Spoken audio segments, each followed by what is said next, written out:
tujuan wisata Tanjung Enim. Tanjung Enim Radio.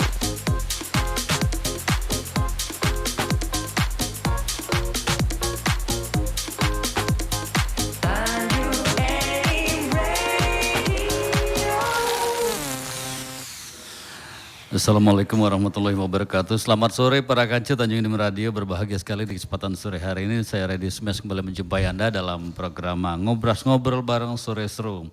Bersama adik-adik yang sudah siap dari tadi di kesempatan kali ini yaitu Forum Genre Muara Enim. Untuk kesempatan kali ini hadiah hari Jumat tanggal 17 Juni 2022. Para kancil Tanjung Enim Radio yang berbahagia, yang mudah-mudahan selalu dalam keadaan sehat walafiat ya. Kembali kami ingatkan walaupun pandemi sudah melandai, tapi tetap jaga protokol kesehatan. Tema kali ini yang akan diangkat yaitu 8 fungsi keluarga. Bersama saya Reddy Smash dan rekan-rekan Anda dari Forum Genre akan ngobrol panjang lebar sampai pukul 16 waktu Indonesia Barat atau dari jam 2 sore sampai jam 4 sore. Nah baik para kancil, saya perkenalkan dulu satu persatu. Yang paling kiri ini Isya sehat walafiat? Alhamdulillah sehat. Ini yang ketiga kalinya ya? Iya. Oke. Kami berharap bisa ke-4, ke-5, ke-6. Tapi nggak tahu yang 4, 5, 6 ini Isyanya masih ada nggak di sini nih? Oh nanti kita bicarakan ya. Oke, yang berikutnya Ririn. Mic-nya dideketin dulu Ririn. Biar para kancil dengar suara Ririn. Sehat Ririn ya? Siap. Oh, sehat walafiat? Sehat. Apa nih kegiatan sekarang nih? Kegiatan sekarang lebih sibuk ke arah sekolah sama sekarang lebih ke sanggar. Sanggar ya? Soalnya ya anggota tari dari suatu sanggar. Iya, nanti saya mau pengen tahu nari apa nih sore hari ini. Sekarang sekolahnya di mana? Di SMA Negeri 1 Unggulan Muara Enim. Jurusan apa? Di IPA. Kelas berapa sekarang? Sekarang kelas 11. Kelas 11 ya. Oke, kemudian Salva ya? Zalfa atau Salva nih? Zalfa, Om. Zalfa ya. Oke, Zalfa. Iya. Kegiatannya apa nih sekarang? Kalau sekarang lebih sibuk ke acara sekolah kan abis ulangan. Sekolahnya sama? Enggak, kalau kakaknya Semansa, Zalfanya Semanda. Oh ya, Semanda ya. Iya, SMA Kelas berapa 2. nih? Zalfa kelas 10, Kak. Kelas 10 ya. Iya. Oke. Sehat ya. Kemudian yang paling ganteng nih di antara tiga-tiganya nih. Ade. Iya, halo Om. Sehat ya? Alhamdulillah. Iya. Aktivitasnya apa nih sekarang? Aktivitasnya sekarang mungkin sedang menunggu informasi magang, Pak. Jangan mungkin, harus itu. Lagi menunggu informasi magang. Iya. Rencana magang di mana? Mungkin pengumumannya nanti akhir bulan di industri-industri pertambangan, Pak. Oh iya. Sehat walafiat ya? Alhamdulillah. Nama panjangnya Ade siapa sih? Ade Jeniko. Oh Jeniko. Saya kira Ade gitu bukan ya? Bukan. Oke, kita mau mulai ngobrol-ngobrol nih setelah para kance. Tadi kita kenalan ya, mungkin untuk Anda yang sering mengikuti program Ngobras, terutama gestarnya dari Forum Genre sudah ada yang kenal sama Ririn sama Isse ya. Nah sekarang nih transmisi materi umum genre itu apa sih sebenarnya tuh? Oke, jadi sebelum kita masuk ke topik pembahasan kita hari ini nih ya Pak. Iya. Kan kita, BTW kita hari ini bakal bahas terkait 8 fungsi keluarga. Iya. Nah sebelum itu pasti banyak yang ngira nih, wah itu kok banyak banget fungsinya 8 iya. gitu kan. Kenapa enggak 7 atau 6 Kenapa enggak 7, gitu kenapa ya? enggak 5, kenapa enggak 1 doang Iya. gitu kan. Tapi sebelumnya 8 fungsi keluarga ini merupakan salah satu dari materi dari genre. Mengingatkan kembali teman-teman, genre itu sendiri adalah generasi berencana. Generasi berencana yaitu remaja usia 10 sampai 24 tahun dan belum menikah. Yang bertujuan untuk menjadi role model bagi teman-teman sebayanya. Iya. Dimana kita ini tujuannya mempersiapkan kehidupan masa depan begitu Kak. Jadi melalui 5 fase seperti diantaranya melanjutkan sekolah, kemudian mencari pekerjaan, menjadi bagian dari masyarakat hingga pada akhirnya berkeluarga dan membina keluarga yang pada akhirnya itu bisa membentuk remaja yang bagus juga. Iya. Gitu.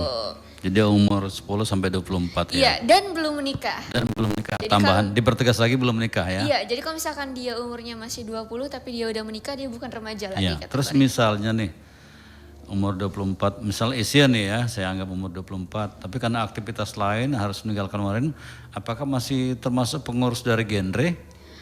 Oke, Atau jadi ada aturan lain yang harus keluar atau gimana itu?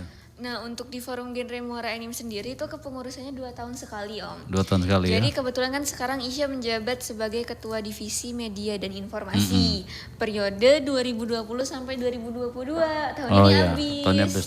Bulan berapa tuh habisnya?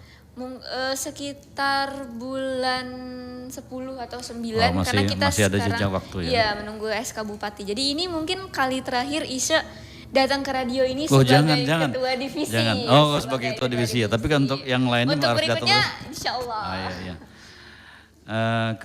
Kemudian ini dijabarin dong apa sih 8 fungsi keluarga itu, siapa yang bisa mau mulainya nih? Dan para kanca di studio juga hadir Ibu Santi ya sebagai pembina dari Forum Genre Maritim. Selamat sore Bu Santi ya.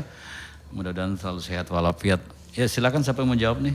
Ya, jadi di sini kita tahu bahwa 8 fungsi keluarga. Keluarga itu adalah suatu unit terkecil dari masyarakat yang terdiri dari ketua keluarga dan juga Kepala anggota keluarga keluarga. ya? Kepala keluarga dan juga anggota keluarga. Ya.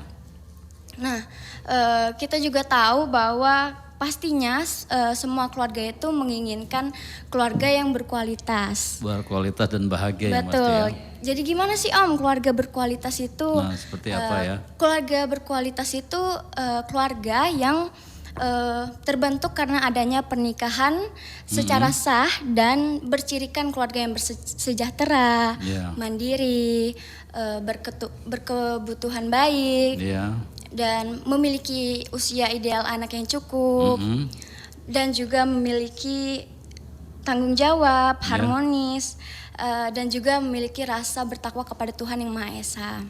Jadi keluarga berkualitas itu keluarga yang mampu mewujudkan fungsi-fungsinya. Nah, fungsi-fungsi tersebut adalah 8 fungsi keluarga ini. Oh, ada 8 lagi ya? Iya. Oh ya, silakan. Coba, nah sini kan ada fungsi agama, fungsi budaya dan lain-lain. Coba saya mau tanya dulu nih, kalau fungsi agama apa saja sih di keluarga itu? Sebelumnya menurut Ade, keluarga ini adalah hal yang pertama dan yang paling utama. Iya, harus itu. Jadi dalam mewujudkan fungsi keagamaan, keluarga itu adalah orang yang pertama yang membimbing anak-anaknya dalam beribadah, dalam mencari identitas agamanya, berkelakuan baik, budi luhur. Kemudian kita sebagai anak harus menaatin juga agama tersebut, gitu. Mungkin jadi gitu, salah satu fungsi yang paling penting ya. Kenapa? Makanya di sini ditaruh di atas sekali ya. Oke. Kemudian kalau kita lihat dari sudut pandang sosial budaya itu apa sih fungsinya nih? Siapa mau jawab nih? Oke. Kalau sosial budaya itu lebih ke keluarga menjadi tempat mengenal budaya Nusantara sebagai dasar-dasar nilai kehidupan. Contohnya nih di budaya Indonesia nih ada batik gitu. Iya, salah satunya ya. Iya, terus kalau untuk sikap itu diajarkan gotong royong kepada masyarakat dan anggotanya. Jadi salah satu budaya yang dalam keluarga ya. Iya. Oke. Bisa tambahkan lagi sih ya? Oke, jadi benar yang udah disinggung Om tadi, kenapa itu fungsi agama dan sosial budaya di paling atas itu sebenarnya 8 fungsi keluarga itu udah disusun berdasarkan urutan terpentingnya Om. Memang seperti itu. Jadi kenapa fungsi agama di atas sekali, kemudian jangan diteruskan dulu, nanti kita akan lanjutkan kembali setelah jeda berikut. Para kanca, untuk Anda yang baru bergabung, Anda bisa kunjungi live Facebook kami di Tanjung Indim Radio. Kita akan kembali setelah jeda berikut ini.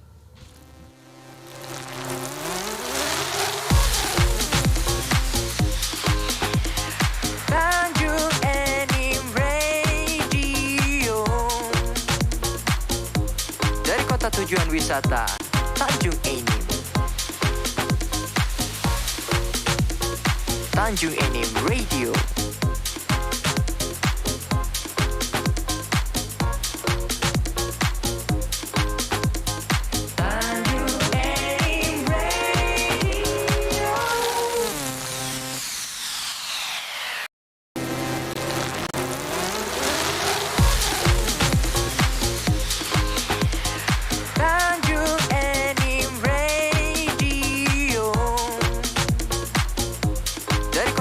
wisata Tanjung Enim.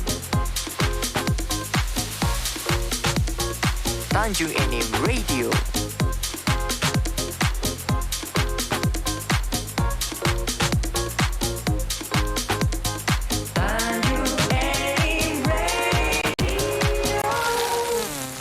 Para kancut Tanjung Enim Radio, selamat sore untuk Anda yang baru bergabung di acara Ngobras Ngobrol Bareng Sore Seru bersama rekan-rekan kita dari Forum Genre Muara Enim untuk kesempatan hari ini di Jumat tanggal 17 Juni 2022.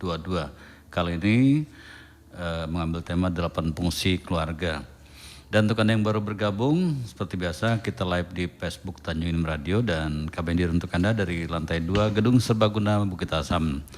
Nah para kanca, kita lanjutkan kembali ya di kesempatan kali ini. Tadi ada sempat tertunda fungsi sosial budaya di antara 8 fungsi tersebut. Isi silakan. Oke, penjelasan tentang fungsi agama dan fungsi sosial budaya kenapa di awal-awal begitu Om ya. Setelah agama ya. Iya, jadi kan tadi kita tahu bahwa agama itu adalah fondasi dasar begitu ya Om. Makanya ia diletakkan di fungsi pertama, benar yang dibilang oleh Ade tadi bahwa memang keluarga adalah instansi pertama yang membentuk identitas agama suatu anak. Begitu juga dengan fungsi sosial budaya tadi, seperti kata Zalfa bahwa keluarga juga adalah instansi pertama juga nih yang membentuk moral seseorang, gitu kan Om.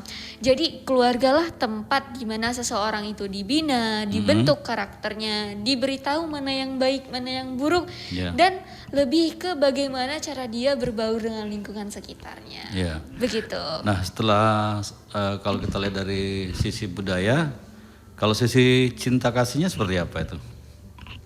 Siapa menjawab nih? Oke, kembali ke Ade ya. Fungsi cinta kasih sendiri, keluarga itu merupakan tempat untuk menciptakan suasana kasih sayang dan cinta yang hangat antar anggotanya.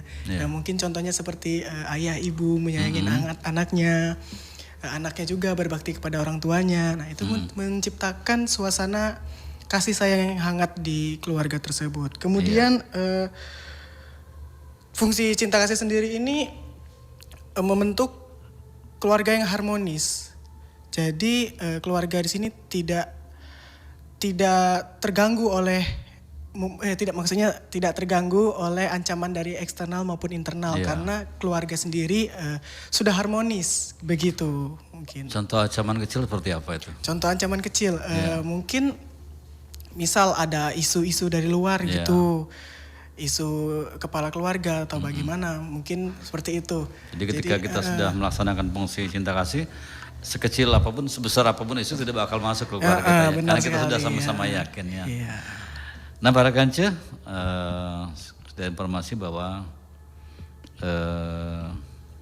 rekan-rekan kita dari Forum Genre Muara Enim sudah yang ketiga kalinya ada. Saya kasih bocoran sekali ya. Yang pertama Hairunisa sebagai koordinator bidang media dan informasi periode 2020-2022 hampir berakhir ya, tapi masih melalui bulan lagi ya. Kemudian ada Jeniko, Wakil Ketua Forum Genre Muara Enim periode 2022-2023 ya. Kemudian ada Zalfa Olivia sebagai bendahara forum. Ini biasanya kalau kita bicara bendahara identik sama megang duit nih ya. Iya benar sekali. Nah, kemudian ada Ririn Nabila sebagai koordinator divisi digital marketing seni dan keterampilan untuk 2002 dan 2023. Nah setelah kita ke fungsi cinta kasih ini, ada sisi kalau kita lihat dari sisi perlindungannya seperti apa itu? Dari fungsi perlindungan kan tadi udah dibahas dari cinta dan kasih sayang. Kan tadi seperti kata Kak Ade bilang katanya menumbuhkan rasa aman di keluarga itu sendiri. Nah begitu juga di fungsi perlindungan ini, di mana keluarga ini merasa nyaman, merasa hangat satu sama lain. Terlindungi. Iya, merasa terlindungi baik itu dari ancaman eksternal maupun internal masalah sendiri. Kalau bisa internal jangan dimasuk. Nah, seperti itu ya. Iya, seperti memberi perhatian, memberi support dan dukungan kepada anggota keluarga. Iya. Jadi setelah merasa nyaman, ya katakanlah semacam tameng kalau kita mau berperang tuh ya, ketika tameng itu sudah kita pegang, insya Allah musuhnya akan datang tuh cuman lewat kiri, lewat kanan, lewat atas nggak bakal kena kita ya. Seperti itulah fungsi perlindungan. Kemudian kalau kita lihat dari fungsi reproduksi nih, nah seperti apa itu? Oke, mungkin di keluarga itu kan sudah dipelajari atau sudah dikasih tahu ada bagian mana yang tidak boleh disentuh oleh lawan jenis gitu. Terus dikasih tahu kalau bagian ini nih fungsinya buat apa gitu. Jadi sedini mungkin sudah diberikan informasi ya? Iya, dan juga untuk menjaga. Dan ini sih selain untuk fungsi edukasi reproduksi tadi juga lebih ke fitrah keluarga juga untuk menjaga populasi begitu kan Om. Oke, lanjut lagi. Oke, mungkin di reproduksi itu aja. Oh gitu ya. Jadi artinya ketika keluarga kecil itu sudah mendapat fungsi perlindungan agama, sosial budaya, kemudian cinta kasih, perlindungan dan reproduksi, itu hal-hal yang sekecil apapun yang bakal masuk berkaitan dengan fungsi-fungsi tersebut tidak bakal menggoyahkan keluarga itu ya. Iya benar. Jadi artinya memang betul-betul sudah ditanamkan sejak dini, dan ketika bersosialisasi keluar mereka sudah minimal sudah 60% 70% tahu ya keadaan itu. Kemudian kalau kita bicara soal sosialisasi pendidikan nih, seperti apa sih fungsinya? Nah, kalau pendidikan itu penting kan, Pak. Mungkin dari keluarga itu sudah sejak dini diajarkan atau menyekolahkan anaknya gitu untuk mempelajari materi dasar agar berilmu dan mempunyai bekal. Seperti itu ya. Iya. Pendidikan dengan apa saja sih yang baiknya nih di keluarga tuh sudah ditanamkan ya sejak dini, sejak kecil. Dan contohnya mungkin? Seperti yang kita ketahui kan pendidikan itu luas artinya. Ada pendidikan formal, ada pendidikan informal. Selain pendidikan yang kita dapatkan dari sekolah, dari guru, Bapak Ibu guru, kita juga bisa mendapatkan pendidikan tersebut dari orang tua kita sendiri.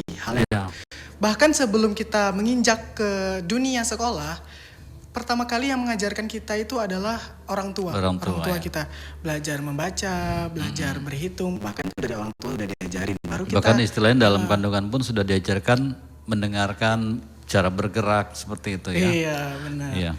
Jadi para kanca menarik sekali untuk Anda nih. Nih mumpung ketemu sama Asia nih,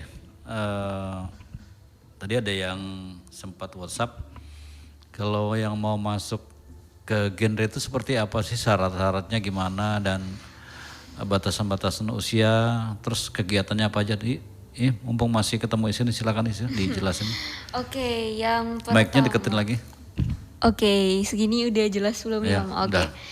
Syarat-syarat gabung forum genre yang pertama remaja. Remaja ya.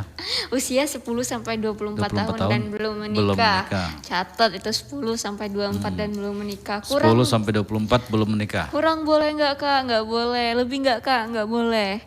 Kalau masih umur itu udah nikah, masih boleh nggak Kak? Nggak boleh. Kita kan namanya mencegah pernikahan muda. Masa pesertanya udah nikah duluan gitu kan Kak? Kenapa nggak boleh? Karena memang sesuai undang-undang yang berlaku bahwa usia remaja itu memang kategorinya usia segitu. Kalau di bawah itu usianya lain lagi gitu. Metode yang disampaikan, begitu pun kalau udah besar. Syarat kedua itu bergabung sebagai anggota PIKR. Apa itu PIKR? Pusat Informasi Konseling Remaja. Itu di sekolah, hampir seluruh sekolah di Kabupaten Muara Enim itu ada itu Om. Itu bentuknya sebagai ekskul. Ekskul ya. Iya. Itu harus gabung di sana baru bisa bergabung sebagai anggota forum genre Muara Enim aktif. Iya. Nanti itu kita bakal ada proses seleksi. Sebenarnya proses seleksi itu nggak susah-susah banget itu Om. Karena kan kita tuh apa aja tuh bocoran seleksinya?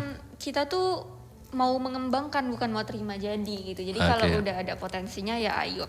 Seleksi kita ya sebatas potensi, bakat dan sebagainya, semacam itu. Jadi kalau calon dari forum genre ini punya bakat yang sangat luar biasa, silakan ditonjolkan di bakat yang luar biasa. Dan bakat itu nggak melulu tentang cuma kayak nari, olahraga dan sebagainya atau nyanyi ya Om. Karena bakat itu artinya luas banget, termasuk kayak memecahkan masalah dan seni berbicara. Bagi kita itu juga bakat yang nggak semua orang bisa. Menarik sekali sih. Para kanca, kita harus break sebentar. Kita akan lanjutkan kembali setelah jeda berikutnya. Jangan mana-mana, tetap di Ngobrol bareng Sore Seru bersama saya Reddy Smash dan teman-teman Anda dari genre Muara Enim.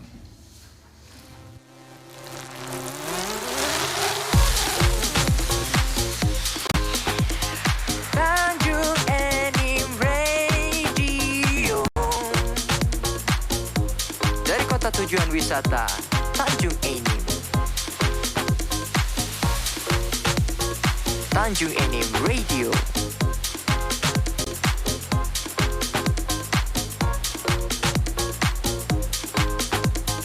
Tanjung Enim Radio. Tanjung Enim Radio. Dari kota tujuan wisata Tanjung Enim. Tanjung Enim Radio.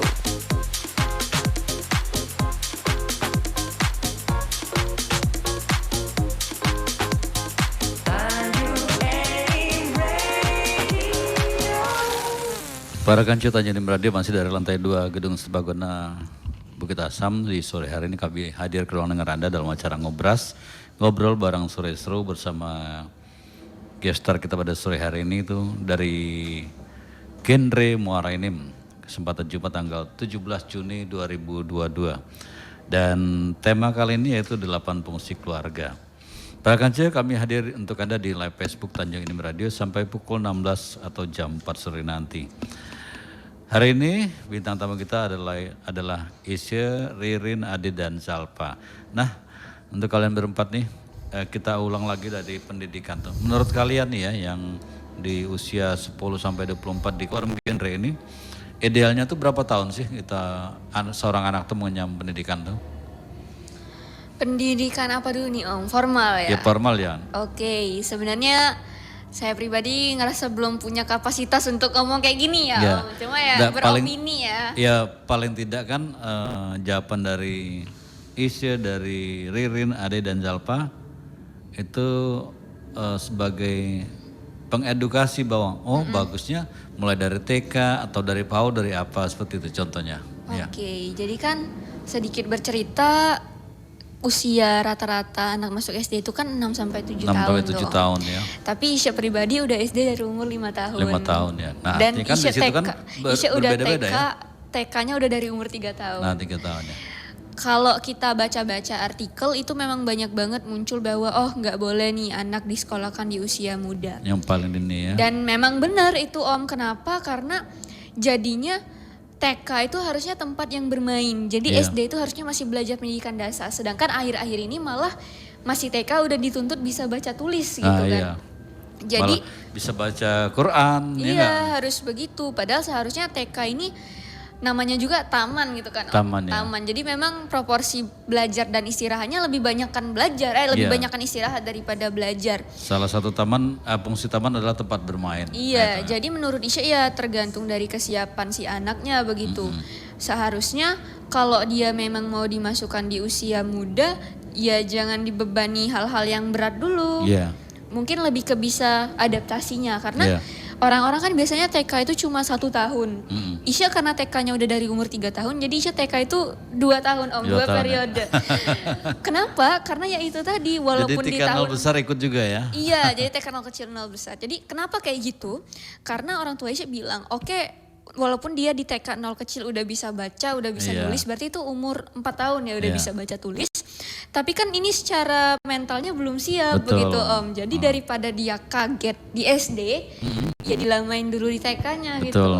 Padahal sebagian anak menuju TK 0 besar itu membosankan. Karena dia, lama sekali sekolahnya. Seperti itu. Sebentar Isya sebaliknya ya. Oke, nah, mungkin kita opini teman-teman lain bisa berbeda ya, sih coba Om. Oke, silakan. ke Zalpa atau Ririn. Ya. Idealnya berapa tahun sih kita mau nyam pendidikan formal tuh? Kalau versi Isya kan karena waktu itu masih muda sudah berprestasi lah artinya dibanding anak lain. Iya. Umur 3 tahun sudah masuk TK. Iya, kalau Zalfa pribadi itu 5 tahun udah TK. 5 tahun, ya seperti anak-anak biasanya bermain. Sampai 0 besar? Enggak, kemarin itu 1 tahun ya? iya cuma 1 tahun, 0 besar aja, enggak sampai dari 0 kecil. Jadi langsung ngelangkah untuk baca tulis dan di situ alhamdulillah udah bisa kan gitu. Iya.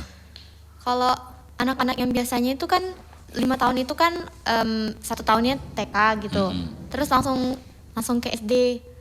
Kalau Zalfa pribadi itu bukannya ingin lama-lama di situ tapi ingin kayak ada yang baru lagi nih. Iya. Kayak SD. Inovasi lagi ya. Pengen cepet-cepet ke SD gitu. Jadi kayak ada yang baru, pengen yang baru gitu. Padahal TK aja itu waktu tuh masih gagap baca tapi pengen ada hal yang baru gitu. Ya, nah menurut kalian nih kaitannya dengan pendidikan sekarang kan lagi menjamur PAUD ya. Iya. Pendidikan anak usia dini artinya sebelum mereka masuk TK. Itu seperti apa nih tanggapan kalian nih? Iya, kalau tanggapan Zalfa pribadi adik Zalfa nih kata mama tuh nggak usah TK dulu, kayak dipautin aja, nggak usah TK langsung aja ke SD. Ya gitu ya. Tanggapan Zalfa sih bagus kalau mau ke PAUD, tapi menurut Zalfa kurang gimana ya, kalau di PAUD tuh kan cuma anak tertentu yang ada di sana. Tapi kalau di TK itu kan ramai dari berbagai kalangan.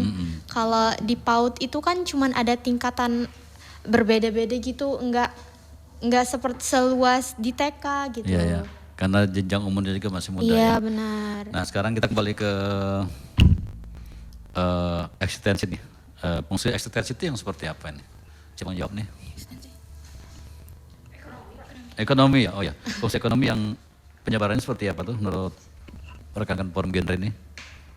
Oke, kalau ekonomi. Di ekonomi keluarga itu kan yang bertanggung jawab mencari keuangan itu kan ayah. Nah, sebagai anak itu sudah diajarin menabung sedini gitu. Mungkin yang lain ada tambahan? Itu hubungannya ke ekonomi tadi ya? Iya. Sedikit menambahkan dari yang disampaikan oleh Zalfa tadi, memang yang mencari nafkah itu adalah ayah. Tapi tidak menutup kemungkinan banyak ibu-ibu sekarang yang sudah bisa mencari nafkah juga untuk membantu perekonomian keluarganya. The hero woman ya? Jadi tidak terpatok kepada ayah gitu mencari nafkahnya. Untuk di fungsi ekonomi sendiri, memang anak itu berhak untuk dipenuhi kebutuhan hidupnya. Seperti makanan, pakaian, tempat tinggal. Itu harus dipenuhi oleh sebuah keluarga untuk mendapatkan kualitas keluarga yang baik. Mungkin Ririn, mau tambahan Rin? Cukup ya? Cukup. Setelah fungsi ekonomi ini ada fungsi lain lagi, itu fungsi pembinaan lingkungan. Seperti apa sih penyebarannya? Oke, apalagi gini, kalau lingkungan itu kan ya nggak jauh-jauh dari kebersihan. Mungkin udah diajarin kayak kalau ada kotoran disapu gitu, diajarin nyapu. Terus kalau misalnya memilah sampah, seperti ada yang plastik itu dibuang kemana, kalau kertas di mana gitu. Jadi garis besarnya lingkungan yang disampaikan di sini, lingkungan keluarga kita terkecil dulu ya. Dari lingkungan kita sendiri baru Betul, dari lingkungan kita sendiri dan juga dari diri sendiri. Ya. Kan di masa transisi 5 transisi ini terdapat mempraktekkan pola hidup sehat. Nah, masuk juga di dalam 8 fungsi keluarga ini, saling berkaitan dan yang salah satunya itu untuk menjaga kebersihan, menjaga pola hidup sehat, seperti itu. Ya, coba contoh kecil pola hidup sehat seperti apa sih di lingkungan keluarga ini? Misalnya nih. Misalnya, kalau biar dari para kanca ini lebih jelas lagi, oh seperti ini nih. Kalau dari diri sendiri, pola hidup sehat itu lebih produktif dalam kehidupan sehari-hari itu tidak begadang, tidak tidur tidak terlalu larut ya. Terlalu larut malam, mungkin minimal batas tidur Ririn pribadi itu jam 10. Ya. Terus tidak melewatkan makan, baik itu sarapan dan terutama sarapan pagi, karena yang terpenting dalam makan itu pagi sarapan. Ya, harus pagi, harus makan begitu. Dan juga rajin berolahraga. Dan juga mengurangi pikiran seperti stres dan overthinking. Positive thinking ya. Selalu positive thinking. Oke, Mbak Isya, Ririn, Adi dan Zalfa, kita tahan dulu. Kita akan lanjut kembali obrolan kita ini, makin lama makin asik ya. Karena ternyata di dalam keluarga itu harus ada fungsi-fungsi tertentu yang memang mengedukasi akhirnya untuk keluarga kecil itu sendiri. Para kanci jangan kemana-mana, tetap di Tanjung Radio di acara Ngobrol. Saya akan kembali setelah jeda berikut.